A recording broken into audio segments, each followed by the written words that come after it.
की हस्तनी मन बौरा रे। चलत रच्यो जगदीश काम सुआए गज बस परे। मन बौरा रे अंकस सह हो शीस। बिखै बाच हर राच समझ मन बौरा रे। निरपै होए न हर भजे मन बौरा रे।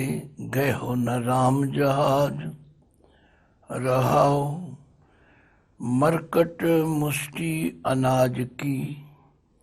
मन बौरा रे दीनी हाथ पसार। छूटन को सहसा परया मन बौरा रे। नाच्यो कर कर बार। ज्यों नलनी सूटा गए हो मन बौरा रे। माया ए व्यवहार जैसा रंग कुसुम्ब का। मन बौरा रे त्यों पसरे पासार। नामन को तीर्थ घने मन बौरा रे। पूजन को भवदेव कहो कबीर छूटन नहीं। मन बौरा रे छूटन हर की सेव। वाहिगुरु जी का खालसा वाहिगुरु जी की फतेह। गुरु सवारी साध संगत धन हन ਉਹ ਮਹਾਤਮਾ, ਉਹ ਸੰਤ, ਉਹ ਪ੍ਰਭੂ ਦੇ ਪਿਆਰੇ ਜਿਨ੍ਹਾਂ ਬਾਰੇ ਧੰਨ ਧੰਨ ਗੁਰੂ ਅਰਜਨ ਦੇਵ ਪਾਤਸ਼ਾਹ ਨੇ ਫਰਮਾਇਆ ਹੈ, ਭਾਗ ਠੜੇ ਹਰ ਸੰਤ ਤੁਮਾਰੇ ਜਿਨ ਘਰ ਧਨ ਹਰ ਨਾਮਾ। ਪਰਵਾਨ ਗਣੀ ਸੇਈ ਏ ਆਏ ਸਫਲ ਤਿਨਾਂ ਕੇ ਕੰਮ। मेरे राम हर जन को हों बल जाई।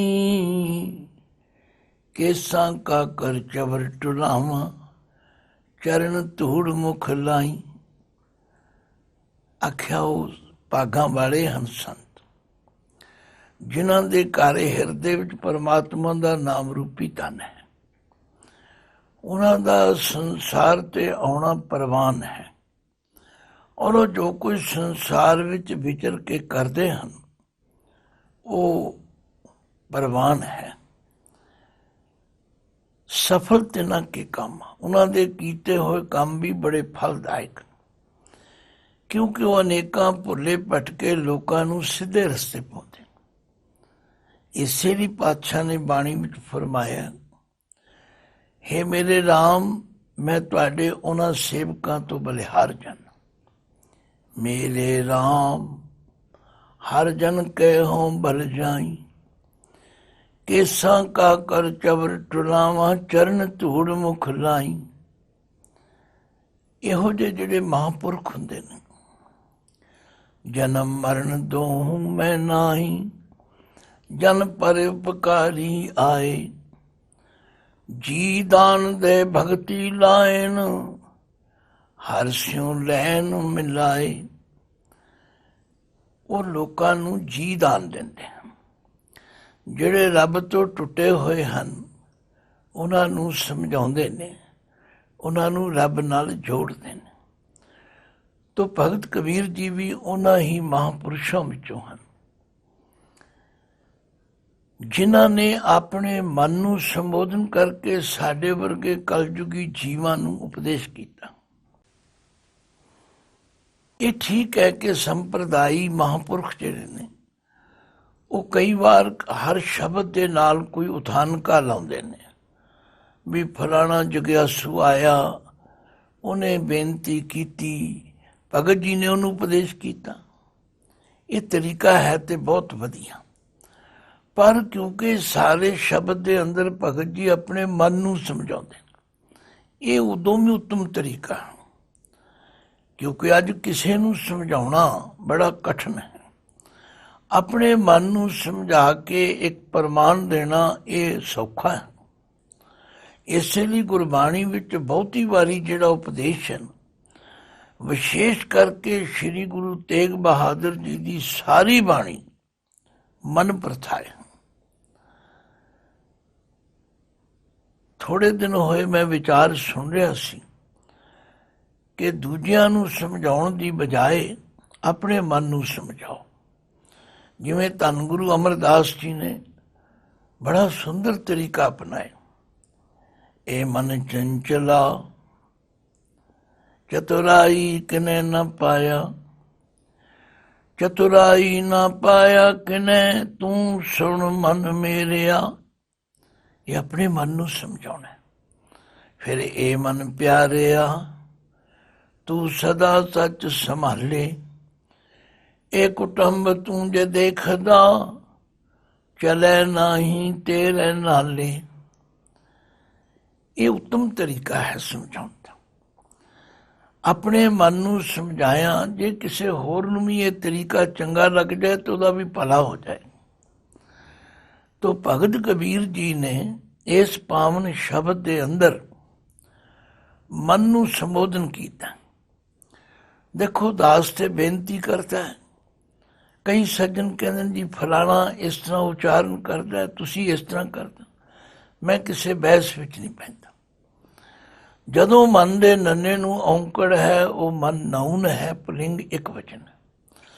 ਜਦੋਂ ਮਨ ਨੰਨਾ ਮੁਕਤਾ ਹੈ, ਮਨ ਸੰਬੋਧਨ ਹੈ। ਜਦੋਂ ਮਨ ਦੇ ਨੰਨੇ ਨੂੰ ਸਿਹਾਰੀ ਲੱਗ ਜਾਏ, ਮਨ ਵਿੱਚ, ਮਨ ਦੁਆਰਾ ਦੀ ਗੱਲ ਹੈ।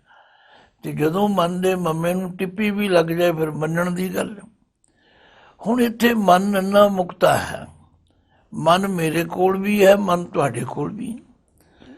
ਇਸ ਮਨ ਨੂੰ ਆਪਾਂ ਨੇ ਆਪ ਹੀ ਸਮਝਾਉਣਾ ਹੈ। ਅਸੀਂ ਕਹਿੰਦੇ ਕੋਈ ਬਾਹਰੋਂ ਆ ਕੇ ਸਮਝਾਵੇਗਾ, ਨਹੀਂ। ਗੁਰਬਾਣੀ ਇਹ ਗੱਲ ਮੰਨਦੀ ਹੈ ਕਿ ਮਨ ਸਮਝਾਵਨ ਕਾਰਣੇ ਕਛੂਕ ਪੜ੍ਹੀਏ ਗਿਆਨ। ਮਨ ਨੂੰ ਸਮਝਾਉਣ ਵਾਸਤੇ ਕੁਝ ਚੰਗੀਆਂ ਪੁਸਤਕਾਂ ਪੜ੍ਹਨੀਆਂ।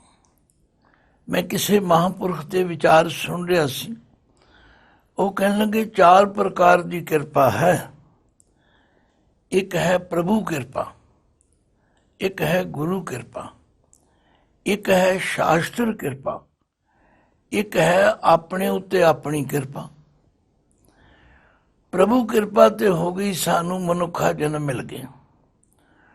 ਗੁਰੂ ਕਿਰਪਾ ਹੋ ਗਈ, ਜਿਨ੍ਹਾਂ ਨੇ ਸਾਨੂੰ ਚੰਗੀ ਮੱਤ ਦਿੱਤੀ। ਸ਼ਾਸਤਰ ਕਿਰਪਾ, ਜਿਹੜੇ ਚੰਗੇ ਧਰਮ ਗ੍ਰੰਥ ਨੇ, ਚੰਗੀਆਂ ਪੁਸਤਕਾਂ ਨੇ, ਉਹਨਾਂ ਨੂੰ ਪੜ੍ਹ ਕੇ ਵੀ ਪ੍ਰੇਰਨਾ ਲਈ ਜਾ ਸਕਦੀ ਹੈ। ਇਹ 3 ਪ੍ਰਕਾਰ ਦੀ ਕਿਰਪਾ ਹੈ। ਤੇ ਚੌਥੀ ਕਿਰਪਾ ਆਪਣੇ ਉੱਤੇ ਆਪਣੀ ਕਿਰਪਾ। ਜੋ ਕੁਝ ਪੜ੍ਹਿਆ ਹੈ, ਜੋ ਕੁਝ ਸੁਣਿਆ, ਉਸ ਨੂੰ ਮੰਨਣਾ। ਤੇ ਜੇ ਚੌਥੀ ਕਿਰਪਾ ਨਾ ਕੀਤੀ ਜਾਏ ਤੇ ਪਹਿਲੀਆਂ 3 ਕਿਰਪਾ ਅਜਾਈਂ ਚਲੀਆਂ ਜਾਂਦੀਆਂ। ਜਿਵੇਂ ਦੇਖ ਲਓ, ਪਰਮਾਤਮਾ ਨੇ ਸੋਹਣਾ ਸਰੀਰ ਦਿੱਤਾ, ਗੁਰੂ ਨੇ ਸਾਨੂੰ ਚੰਗੀ ਮੱਤ ਦਿੱਤੀ, ਚੰਗੀਆਂ ਪੁਸਤਕਾਂ ਸਾਨੂੰ ਪੁਕਾਰ ਪੁਕਾਰ ਕੇ ਕਹਿ ਰਹੀਆਂ ਨੇ ਭਾਈ ਚੰਗੇ ਬਣੋ। ਪਰ ਜਿਹੜੇ ਹੁਣ ਸਵੇਰ ਤੋਂ ਸ਼ਾਮ ਤੱਕ ਨਸ਼ੇ ਵਰਤਦੇ ਨੇ, ਫੀਮਾਂ ਖਾਂਦੇ ਨੇ, ਪੋਸਟ ਡੋਡੇ, ਹੋਰ ਭੈੜੀਆਂ ਚੀਜ਼ਾਂ ਦੇ ਪਿੱਛੇ ਲੱਗੇ ਹੋਏ, ਉਹ ਆਪਣੇ ਉੱਤੇ ਆਪਣੀ ਕਿਰਪਾ ਕਰਨ ਲਈ ਤਿਆਰ ਨਹੀਂ। ਕੌਣ ਉਹਨਾਂ ਨੂੰ ਸਵਾਰੇਗਾ? ਉਹਨਾਂ ਦਾ ਜੀਵਨ ਕਦੇ ਸਵਰ ਨਹੀਂ ਸਕਦਾ। ਭਗਤ ਕਬੀਰ ਜੀ ਬੜੀ ਸੁੰਦਰ ਸਿੱਖਿਆ ਦਿੰਦੇ ਨੇ। ਵਿਖੇ ਬਾਚ ਹਰ ਰਾਚ, ਸਮਝ ਮਨ ਬਉਰਾ ਰੇ। ਕੋਈ ਔਖੀ ਸ਼ਬਦਾਵਲੀ ਨਹੀਂ। ਹੇ ਮੇਰੇ ਕਮਲੇ ਮਨ, ਸਮਝਣਾ ਕਰ। ਵਿਖੇ ਵਿਕਾਰਾਂ ਤੋਂ ਬਚ। ਜਿੰਨਾ ਸਮਾਂ ਭੈੜੇ ਕੰਮਾਂ ਵਿੱਚ ਲਾਉਣਾ, ਉਹਨਾਂ ਪਰਮਾਤਮਾ ਵੱਲਾ। ਵਿਖੇ ਬਾਚ ਹਰ ਰਾਚ, ਸਮਝ ਮਨ ਬਉਰਾ ਰੇ। ਨਿਰਭੈ ਹੋਏ ਨਾ ਹਰ ਭਜੈ, ਮਨ ਬਉਰਾ ਰੇ। ਗਇਓ ਨ ਰਾਮ ਜਹਾਜ। ਤੂੰ ਨਿਰਭੈ ਹੋਣ ਵਾਸਤੇ ਕਦੇ ਪਰਮਾਤਮਾ ਦਾ ਸਿਮਰਨ ਨਹੀਂ ਕਰਦਾ। ਨਿਤਨੇਮ ਕਰਨ ਲਈ ਕਹੋ, ਉਹ ਨਹੀਂ ਤੇਰੇ ਕੋਲ ਟਾਈਮ ਹੈਗਾ। ਗੁਰਦੁਆਰੇ ਆਉਣ ਲਈ ਕਹੋ, ਉਹ ਨਹੀਂ ਤੇਰੇ ਕੋਲ ਟਾਈਮ ਹੈ। ਭੈੜੇ ਕੰਮਾਂ ਲਈ ਤੇਰੇ ਕੋਲ ਟਾਈਮ ਹੈ। ਜੇ ਤੂੰ ਨਿਰਭੈ ਹੋਣਾ ਚਾਹੁੰਦਾ ਤੇ ਪਰਮਾਤਮਾ ਦਾ ਸਿਮਰਨ ਕਰ। ਗਹਿਓ ਨਾ ਰਾਮ ਜਹਾਜ। ਗਹਿਓ ਦਾ ਅਰਥ ਹੈ ਪਕੜਨਾ। ਗਹਿਓ ਨਾ ਰਾਮ ਜਹਾਜ।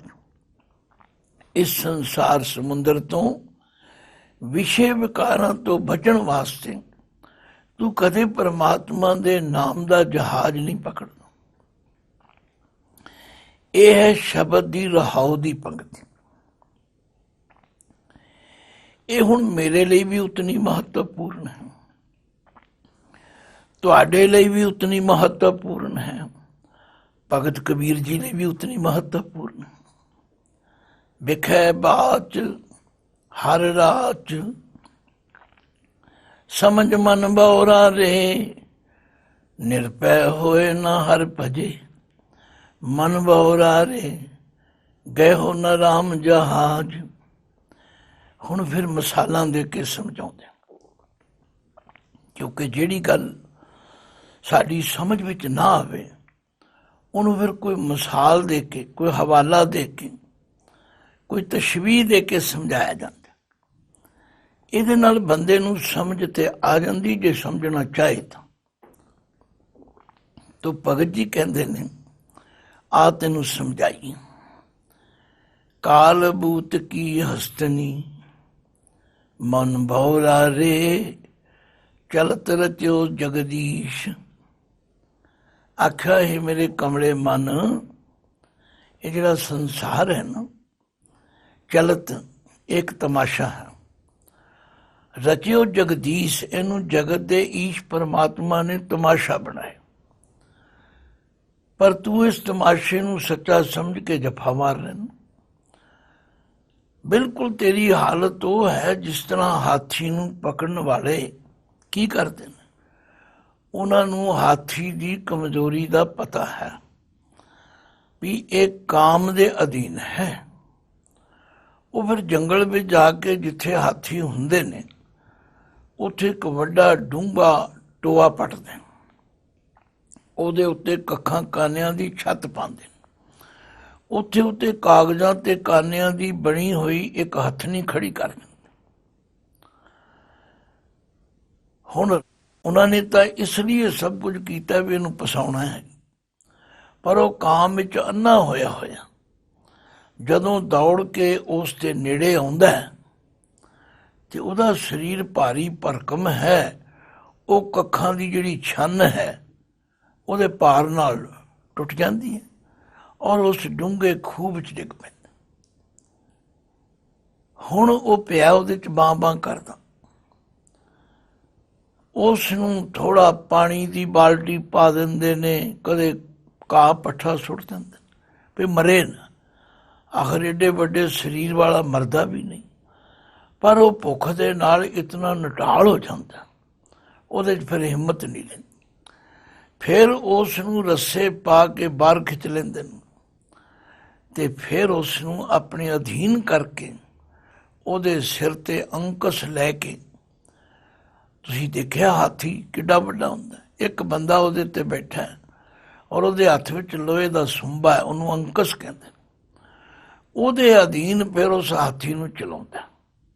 ਇੱਕ ਮਿਸਾਲ ਦਿੱਤੀ, ਕਾਲ ਬੂਤ ਕੀ ਹਸਤਨੀ, ਮਨ ਬਉਰਾ ਰੇ, ਚਲਤ ਰਚਿਓ ਜਗਦੀਸ਼।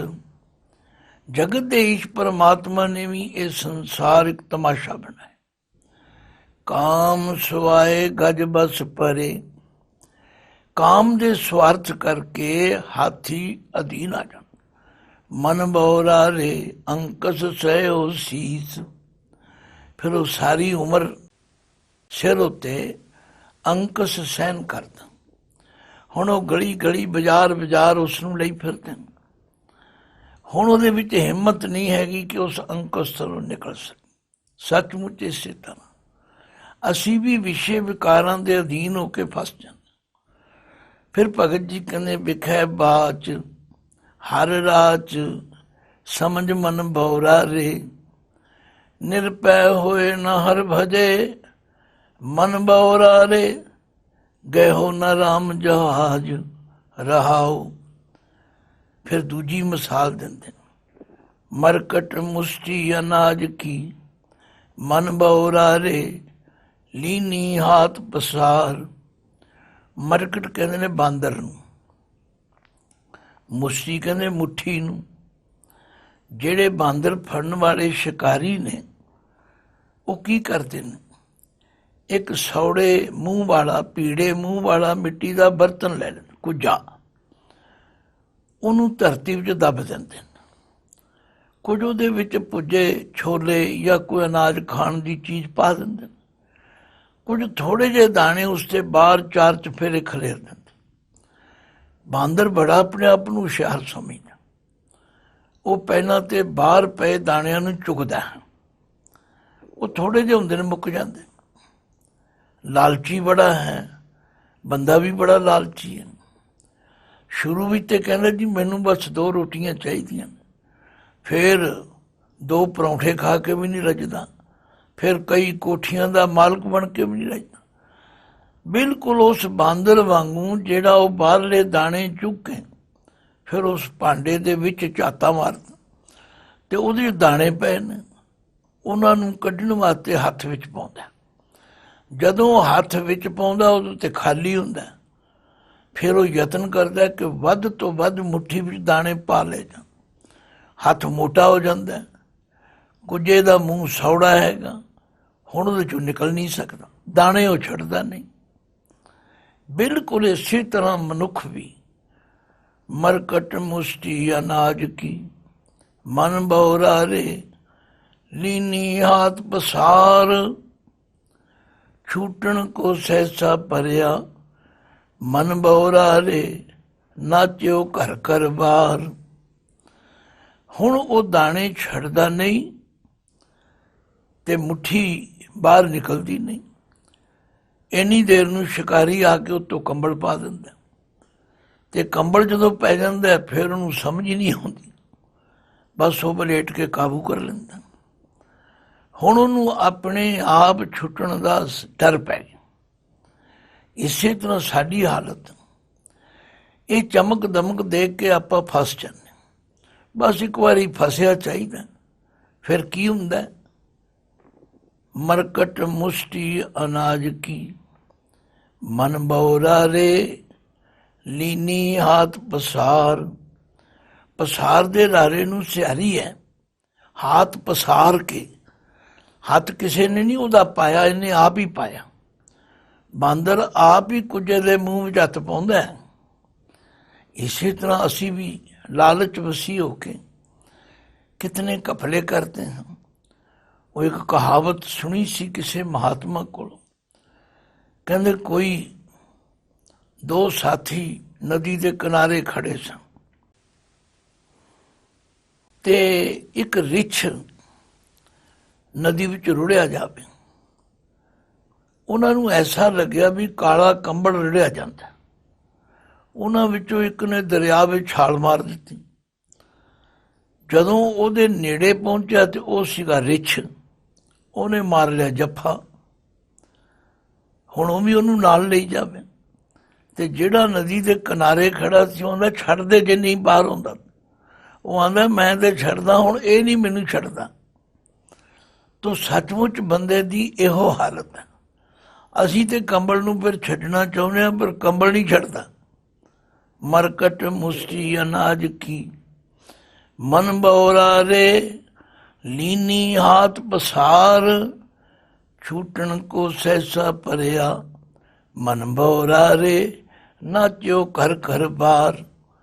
ਫਿਰ ਉਹ ਜਿਹੜਾ ਬਾਂਦਰ ਨੂੰ ਨਚਾਉਣ ਵਾਲਾ ਮਦਾਰੀ ਹੈ, ਉਹ ਗਲ ਵਿੱਚ ਰੱਸੀ ਪਾ ਲੈਂਦਾ, ਫਿਰ ਘਰ ਘਰ ਦਰਵਾਜ਼ਿਆਂ ਤੇ ਜਾ ਕੇ ਨਚਾਉਂਦਾ। ਫਿਰ ਤੀਜੇ ਪਦ ਵਿੱਚ ਫਿਰ ਸਮਝਾਉਂਦੇ ਨੇ ਭਗਤ, ਜੈਸਾ ਰੰਗ ਕੁਸੁੰਭ ਕਾ ਤੈਸਾ ਇਹ ਸੰਸਾਰ। ਉਹ ਭਾਈ ਸਾਵਧਾਨ ਹੋ। ਫਿਰ ਤੀਜੀ ਮਿਸਾਲ ਦਿੱਤੀ, ਜਿਉਂ ਨਲਨੀ ਸੂਟਾ ਗਇਓ, ਮਨ ਬੌਰਾਰੇ ਮਾਇਆ ਇਹ ਵਿਵਹਾਰ। ਹੁਣ ਨਲਨੀ ਕੀ ਹੈ? ਜਿਹੜੇ ਤੋਤੇ ਫੜਨ ਵਾਲੇ ਨੇ ਉਹ ਕੀ ਕਰਦੇ ਨੇ? ਇੱਕ ਨਲਕੀ ਬਾਂਸ ਦੀ ਲੈ ਕੇ ਉਹਨੂੰ ਇੱਕ ਰੱਸੀ 'ਚ ਪਾ ਲੈਂਦੇ ਨੇ ਤੇ ਦੋ ਡੰਡੇ ਸੱਜੇ ਖੱਬੇ ਗੱਡ ਕੇ ਉਹ ਰੱਸੀ ਉਹਦੇ ਨਾਲ ਬੰਨ੍ਹ ਦਿੰਦੇ ਨੇ ਤੇ ਉਸ ਨਲਕੀ ਦੇ ਐਨ ਸੈਂਟਰ ਵਿੱਚ ਥੱਲੇ ਇੱਕ ਪਾਣੀ ਦਾ ਤਸਲਾ ਭਰ ਕੇ ਬੱਠਲ ਭਰ ਕੇ ਰੱਖ ਦਿੰਦੇ ਤੇ ਉਸ ਨਲਕੀ ਦੇ ਵਿਚਕਾਰ ਸੈਂਟਰ ਵਿੱਚ ਉਹਨਾਂ ਨੇ ਥੋੜ੍ਹਾ ਜਿਹਾ ਡੂੰਘਾ ਥਾਂ ਬਣਾ ਕੇ 2-4 ਚੌਲਾਂ ਦੇ ਦਾਣੇ ਜਾਂ ਅਨਾਰ ਦੇ ਦਾਣੇ ਜਾਂ ਕੋਈ ਚੀਜ਼ ਵੀ ਰੱਖ ਦਿੰਦੇ। ਤੋਤਾ ਉਹਨਾਂ ਦਾਣਿਆਂ ਨੂੰ ਚੁਗਣ ਵਾਸਤੇ ਹੁੰਦਾ ਔਰ ਉਸ ਨਲਕੀ ਤੇ ਆ ਕੇ ਬਹਿ ਜਾਂਦਾ। ਜਦੋਂ ਚੁੰਝ ਨੀਵੀਂ ਕਰਨ ਲੱਗਦਾ ਤੇ ਉਹਦਾ ਬੈਲੈਂਸ ਜਾਂਦਾ ਵਿਗੜ ਤੇ ਨਲਕੀ ਜਾਂਦੀ ਹੈ ਘੁੰਮ। ਹੁਣ ਤੋਤੇ ਉਹਨਾਂ ਦੇ ਪੈਰ ਉੱਤੇ ਤੇ ਸਿਰ ਥੱਲੇ, ਤੇ ਜਦੋਂ ਥੱਲੇ ਵੇਖਦਾ ਪਾਣੀ ਦਾ ਬੱਠਲ ਭਰਿਆ ਪਿਆ। ਹੁਣ ਉਹ ਡੁੱਬਣ ਦੇ ਡਰ ਤੋਂ ਡਰਦਾ ਮਾਰਾ ਉਸ ਨਲਕੀ ਨੂੰ ਛੱਡਦਾ ਨਹੀਂ। ਇੰਨੀ ਦੇਰ ਨੂੰ ਸ਼ਿਕਾਰੀ ਆ ਕੇ ਫੜ ਲੈਂਦਾ। ਭਗਤ ਜੀ ਕਹਿੰਦੇ ਨੇ ਜਿਉਂ ਨਲਨੀ ਸੂਟਾ ਗਏ ਹੋ, ਸੂਟਾ ਕਹਿੰਦੇ ਤੋਤੇ ਨੂੰ, ਨਲਨੀ ਕਹਿੰਦੇ ਉਸ ਨਲਕੀ, ਉਹ ਫੜਨ ਵਾਲੇ ਜੰਤਰ ਨੂੰ। ਜਿਉਂ ਨਲਨੀ ਸੂਟਾ ਗਏ ਹੋ ਮਨ ਬਉਰਾ ਰੇ, ਮਾਇਆ ਇਹ ਵਿਵਹਾਰ, ਜੈਸਾ ਰੰਗ ਕੁਸੁੰਭ ਕਾ ਮਨ ਬਉਰਾ ਰੇ, ਤਿਉਂ ਪਸਰਿਓ ਪਾਸਾਰ। ਕਸੁੰਭੇ ਦਾ ਰੰਗ ਕਹਿੰਦੇ ਨੇ ਬੜਾ ਚੋਚਹਾ ਹੁੰਦਾ, ਬੜਾ ਚਮਕਦਾਰ ਹੁੰਦਾ। ਪਹਿਲੇ ਲੋਕ ਉਹਦੇ ਨਾਲ ਕੱਪੜੇ ਰੰਗ ਲੈਂਦੇ ਸੀ, ਪਰ ਉਹਦਾ ਰੰਗ ਜਿਹੜਾ ਨਾ 1-2 ਦਿਨਾਂ ਵਿੱਚ ਫਿਰ ਮੱਧਮ ਪੈ ਜਾਂਦਾ। ਇਸੇ ਦੀ ਬਾਣੀ ਵਿੱਚ ਮਾਇਆ ਦੇ ਰੰਗ ਨੂੰ ਵੀ ਕੁਸੁੰਭ ਦਾ ਰੰਗ ਕਿਹਾ। ਆਖਿਆ ਜੈਸਾ ਰੰਗ ਕੁਸੁੰਭ ਕਾ ਮਨ ਭਉਰਾ ਰੇ, ਤਿਉਂ ਪਸਰਿਓ ਪਾਸਾਰ। ਇਹ ਬੰਦਾ ਵੀ ਇਸੇ ਤਰ੍ਹਾਂ ਇਸ ਮਾਇਆ ਦੀ ਚਮਕ ਦਮਕ ਵਿੱਚ ਫਸ ਜਾਂਦਾ। ਲਓ ਹੁਣ ਭਗਤ ਜੀ ਫੈਸਲਾ ਦੇਣ ਲੱਗੇ। ਨਾਮਨ ਕੋ ਤੀਰਥ ਘਨੇ ਮਨ ਭਉਰਾ ਰੇ, ਪੂਜਣ ਕੋ ਬਹੁ ਦੇਵ। ਹੇ ਮੇਰੇ ਕਮਲੇ ਮਨ, ਇਸ਼ਨਾਨ ਕਰਨ ਲਈ ਤੇ ਬੜੇ ਤੀਰਥ ਨੇ ਤੇ ਪੂਜਣ ਲਈ 33 ਕਰੋੜ ਦੇਵਤੇ ਵੀ ਨੇ। ਕੋਈ ਬ੍ਰਹਮਾ ਨੂੰ ਪੂਜਦਾ, ਕੋਈ ਸ਼ਿਵ ਜੀ ਨੂੰ, ਕੋਈ ਵਿਸ਼ਨੂੰ ਨੂੰ, ਕੋਈ ਗਣੇਸ਼। ਅਸੀਂ ਕਿਸੇ ਨੂੰ ਮਾੜਾ ਚੰਗਾ ਨਹੀਂ ਕਹਿੰਦੇ। ਭਗਤ ਜੀ ਕਹਿ ਰਹੇ ਨੇ ਨਾਮਨ ਕੋ ਤੀਰਥ ਘਨੇ ਮਨ ਭਉਰਾ ਰੇ, ਪੂਜਣ ਕੋ ਬਹੁ ਦੇਵ। ਕਹੋ ਕਬੀਰ ਛੂਟਣ ਨਹੀਂ ਮਨ ਭਉਰਾ ਰੇ, ਛੂਟਣ ਹਰ ਕੀ ਸੇਵ। ਕਬੀਰ ਜੀ ਕਹਿੰਦੇ ਹਨ ਕਿਸੇ ਹੋਰ ਦੀ ਪੂਜਾ ਕੀਤਿਆਂ ਛੁੱਟਣਾ ਨਹੀਂ। ਇਹ ਮੇਰੇ ਕਮਲੇ ਮਨ, ਜੇ ਤੂੰ ਛੁੱਟਣਾ ਚਾਹੁੰਦਾ ਹੈ ਤਾਂ ਹਰੀ ਦੀ ਸੇਵਾ ਕਰ, ਹਰੀ ਦਾ ਸਿਮਰਨ ਕਰ। ਹਰ ਬੰਦੇ ਨੂੰ ਚਾਹੀਦਾ ਆਪਣੀ ਬੈਠਕ ਵਿੱਚ ਲਿਖ ਕੇ ਰੱਖੇ, ਵਿਖੇ ਬਾਚ ਹਰ ਰਾਚ, ਸਮਝ ਮਨ ਭਉਰਾ ਰੇ, ਨਿਰਭੈ ਹੋਏ ਨਾ ਹਰ ਭਜੇ ਮਨ ਭਉਰਾ ਰੇ, ਗਇਓ ਨ ਰਾਮ ਜਹਾਜ। ਤਾਂ ਭਗਤ ਜੀ ਨੇ ਕਿਤਨੀਆਂ ਸੁੰਦਰ ਮਿਸਾਲਾਂ ਦੇ ਕੇ ਸਾਨੂੰ ਚੇਤਨ ਕੀਤਾ ਹੈ, ਸਾਵਧਾਨ ਕੀਤਾ ਹੈ। ਪਰ ਇਹ ਚੇਤਨਤਾ ਉਹਨਾਂ ਨੂੰ ਆਵੇਗੀ ਜਿਹੜੇ ਬਾਣੀ ਪੜ੍ਹ ਕੇ ਇਹਦੇ ਉੱਤੇ ਅਮਲ ਕਰਨਗੇ। ਵਾਹਿਗੁਰੂ ਜੀ ਕਾ ਖਾਲਸਾ, ਵਾਹਿਗੁਰੂ ਜੀ ਕੀ ਫਤਿਹ।